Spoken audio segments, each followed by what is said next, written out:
আমি আকিস গ্রুপে চাকরি করতাম। এদেশের 3 নাম্বার ধনী তারা। আমি যতদিন ছিলাম আমার ওই মালিককে আমি মাঝে মাঝে বলতাম, আপনাকে আল্লাহ বহু টাকা দিয়েছে, কত টাকা আছে আপনি নিচে জানেন না। কাজ করেন, এই টাকাগুলো দিয়ে আখিরাতের ঘর তৈরি করেন, কাজে লাগবে। আর ওনারা ভালো ভালো অনেক কাজে ব্যয় করত। টাকাওয়ালা যারা আছেন, আপনার টাকা দিয়ে যেন আখিরাতের ঘর তৈরি হয়। আজ বাংলার দায়িত্বশীলদেরকে বলছি, সম্পদ যারা উপার্জন করছেন রাস্তাটা ঠিক করেন। বৈধ পথে ইনকাম করে রংপুর শহরে কেউ 15 তলা 20 তলা বিল্ডিং বানানো কিয়ামতের আগে সম্ভব না।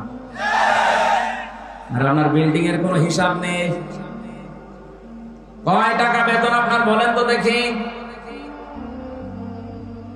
হিসাবটা খুব খেয়াল করে আপনি কোন জায়গা থেকে টাকাগুলো নিচ্ছেন। এমন এমন ব্যবস্থা আমরা করে দিয়েছি, আজকে কোর্টের পর্যন্ত এখন আমাদের কাছে টাকা চাই। আমার এই 2টা মামলা আমার একেবারে সর্বশান্ত করে দিল। কোর্টে এখন কুষ্টিয়া থেকে ঢাকা কোর্টে গেলে কোর্টে ইটো বলে, আপনি রংপুর কোর্টে যাবেন, কুড়িগ্রামের কোর্টে যাবেন, এই এলাকার কোর্টে মনে হয় চাই না। টাকা উপায় করতে নিষেধ নেই, কিন্তু রাস্তাটা একটু খেয়াল রাখবেন।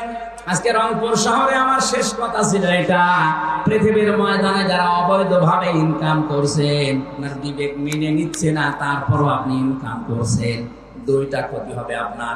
1 নম্বরে অবৈধ সম্পদ আপনি দুনিয়ায় ভোগ করে যেতে পারবেন না। 2 নম্বরে মরণের পরে ওই অবৈধ সম্পদ গুলো আপনার ছেলে মেয়ে, আপনার স্ত্রী, আপনার দলের লোক আরো অবৈধ কাজে ব্যয় করবে। আপনি কবরে বসে বসে ফ্ল্যাক্সি লোড হয়ে বিকাশ হয়ে পেয়ে যাবেন। যদি বলেন হুজুর আমার বিকাশ নাম্বার খোলা নেই, এমনি খুলে যাবে। বিকাশ খোলা লাগবে? যে সম্পদ উপার্জনের ব্যাপারে খুব সেনসিটিভ থাকা লাগবে।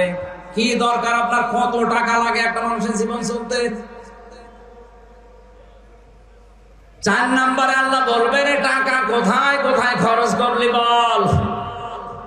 গানের অনুষ্ঠান দিলে যেখানে উলঙ্গ নাচ হয়, 500 টাকা চাইলে 5000 টাকা বের করে দেন। কোরআন শিক্ষা দেওয়া হবে, কোরআন প্রচার করা হবে, 20 টাকা চাইলে 2 টাকা তার চলে না। ওইটা দেখ, লান তানালুল বিররা হাত্তা তুনফিকু মিম্মা তুহিব্বুন। আল্লাহ পাক বলেন অতক্ষণ পর্যন্ত নেকি পাবা না যতক্ষণ তোমার মহব্বতের জিনিস আমি আল্লাহর জন্য না দেবে। এদের সম্পদ উপার্জন করা এবং কোথায় কোথায় খরচ করছে, সেখানে সেখানে আনন্দের জন্য দিয়ে দিলেই হবে না। সম্পদ ওয়ালারা এখানে একটু খেয়াল করে দেবেন।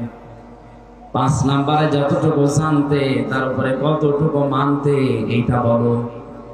সম্পদের প্রতি আমার প্রধান উপদেশ, 1 নম্বরে আপনি আনন্দ করবেন, কিন্তু ইসলামের ভেতরে থেকে।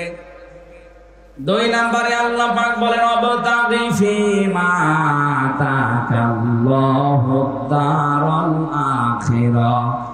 ও বাংলাদেশের সম্পদওয়ালারা, টাকা পয়সা আল্লাহ দিয়েছে, এটা নিয়ামত মনে করে আখিরাতের ঘর তৈরি করেন।